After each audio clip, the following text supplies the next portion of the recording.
just want to win, and we have grown up to be playing against each other, playing with each other. So it's great, and the environment's great here. I feel like every game is a sellout, so they have a great home court advantage. So overall, yeah, great environment.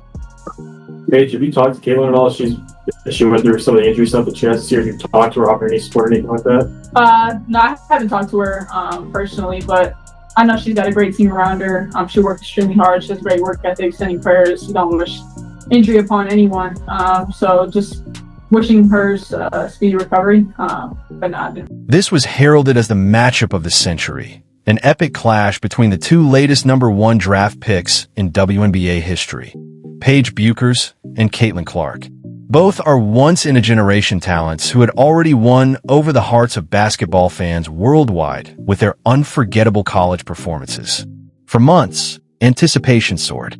Tickets soared past $1,000, and the American Airlines Center was overflowing with more than 7,000 eager spectators, all gathered to witness history unfold. Clark was taking the ball up the court. She was the one who was creating a lot of these fast break buckets. And Caitlin Clark ended the game with 14 points, 13 assists, and 5 steals. Now, the 5 steals really stood out to me because a lot of people, when they criticize Caitlin Clark, they criticize her for her turnovers, which in this game she only had 2, and they criticize her for her defense. She was all over the floor on the defensive end, and she took some risks, and those paid off for her in the 5 steals. She also had a big block, and that was also like a good momentum shift for the. Instead, what unfolded was a masterclass in basketball that erased any lingering doubts about who truly commands this league.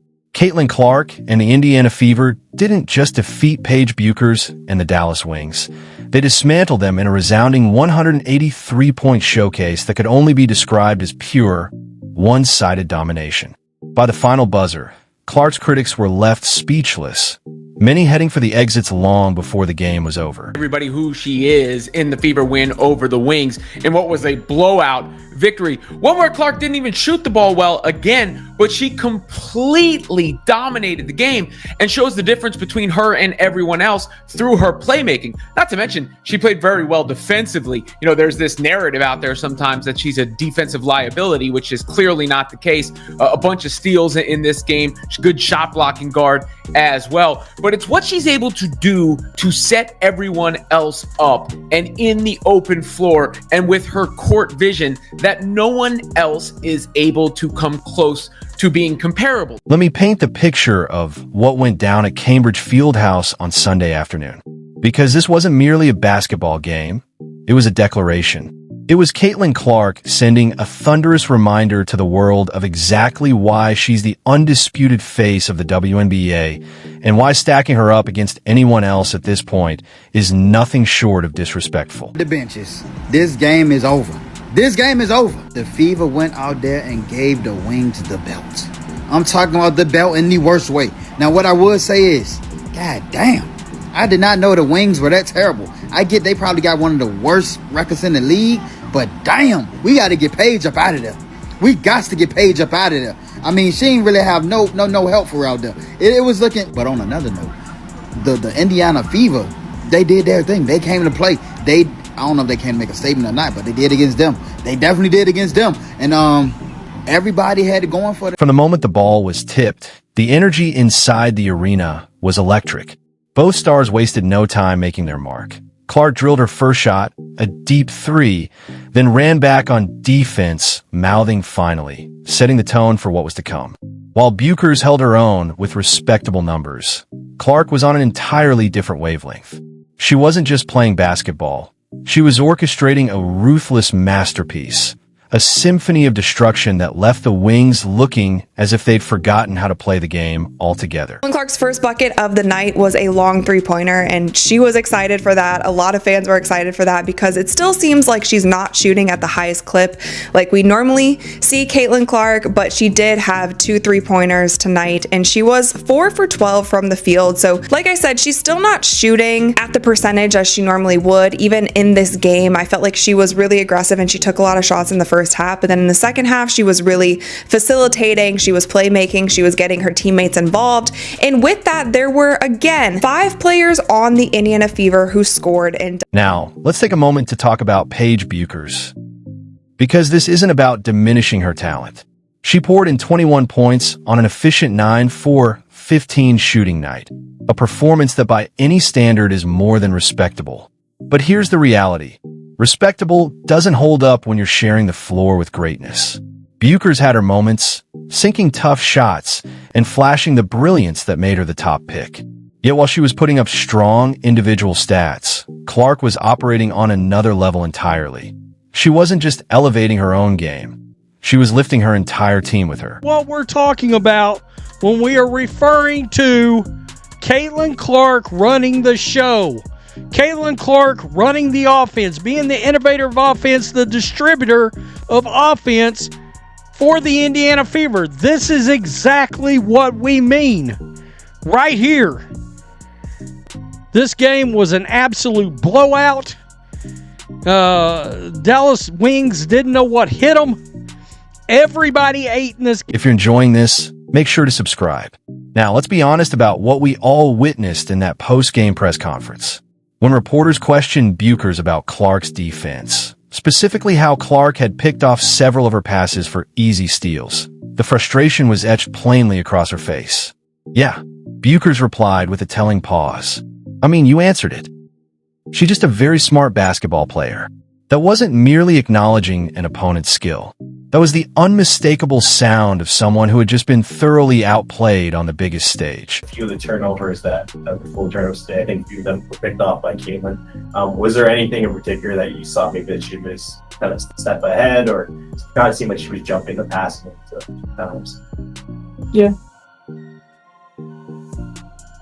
I mean, yeah, you answered it. She's just a very smart basketball player. So she'll get out and deny passing lanes. I'm going to make catches difficult. But yeah. Now has the 5th most double-doubles with points and assists in WNBA history.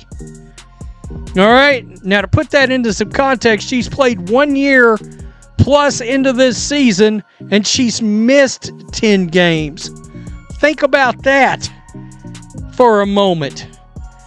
Right here, how about this? Caitlin Clark has reached 200 points and 100 assists this season. The fastest to do so in a single season in WNBA history. She missed 10 games. But here's where it gets downright beautiful. This wasn't Caitlin Clark lighting it up with one of her trademark 30-point barges. No, this was Clark demonstrating precisely why she stands head and shoulders above everyone else in this league, even on a night when her shot wasn't falling. She wrapped up the game with 14 points, 13 assists, and 5 steals, becoming only the 5th player in WNBA history to notch multiple games of at least 10 points, 10 assists, and 5 steals. That's more than just an eye-popping stat line. That's a masterclass in basketball brilliance. They were moving the ball around. They had so many points off of the fast break, and they actually broke a league record for points in the first quarter. They scored 64 points in, not the first quarter, excuse me. They scored 64 points in the first half of the game. And I was even saying on my live stream, I'm like, go ahead and score 120 points. Like, if you guys can keep it at this pace. But they scored 64 points in the first half, and then obviously ended the game with over 100 points, and you just saw the ball moving. You saw everybody running the floor. Like, I feel like at some point in time during the game, every player had a fast break bucket. The Indiana Fever made history on Sunday, torching the scoreboard with 64 first-half points, a new franchise record and the highest total in a half by any WNBA team this season. They dished out 30 assists on 40 made field goals, an astounding 75% assist rate that had Clark beaming. 30 assists on 40 makes? That's about as good as it gets, she said post-game, her grin stretching ear to ear. It's really impressive and just speaks to how selfless this group is. Now, there's something I've got to get off my chest. This endless debate has been nagging at me. It's not Paige Bueckers' fault that people keep stacking her up against Caitlin Clark. The media, the fans, the analysts, everyone's desperate to crown the next Clark, the next player who can shoulder the weight of a league the way she does. But let's be real. After what we all witnessed on Sunday, can we finally put that comparison to bed? Points and a half in franchise history for the Indiana Fever. It was 64-42 at half. 64. I'm surprised Stephanie White didn't have a heart attack. I'm surprised she didn't bench all the starters coming out of the half. I'm glad she didn't. Seriously. And Caitlin Clark in the first half. 10 points, 7 assists, 3 steals, and a blocked shot. And a partridge in a pear tree. Good Lord. It was domination. 102-83 in this game. Caitlin Clark had a monster all-around game. Everybody ate in this. Caitlin Clark returned from her second major injury of the season and instantly reminded everyone why she's the most talked about player in the WNBA. After missing 10 games, something she'd never faced in her entire career. She admitted the mental toll was heavy, but when the moment was biggest and the comparisons loudest, she rose to it. Clark's numbers were impressive, but it was how she controlled the game that stood out. She delivered one of the night's best sequences, blocking a shot, grabbing the rebound, then launching a perfect full-court pass to Sophie Cunningham for an easy layup. That's not just smart basketball. That's pure genius, the kind that separates stars from legends. Meanwhile, Paige Bueckers and the Dallas Wings struggled to keep up. They turned it over 17 times to Indiana's 8, shot 47.9% to the Fever's 51.9%, and were crushed 36-15 in a second quarter that effectively ended the game. Asked what went wrong, Bueckers pointed to transition defense. But the truth was simpler. They ran into Caitlin Clark. May have not seen as many touchdown passes the entire season that we saw today against the Dallas Wings. The amount of full court passes from Caitlin Clark to Kelsey Mitchell, from Caitlin Clark to Sophie Cunningham, we might have hit more touchdown passes in today's game than every other game so far this season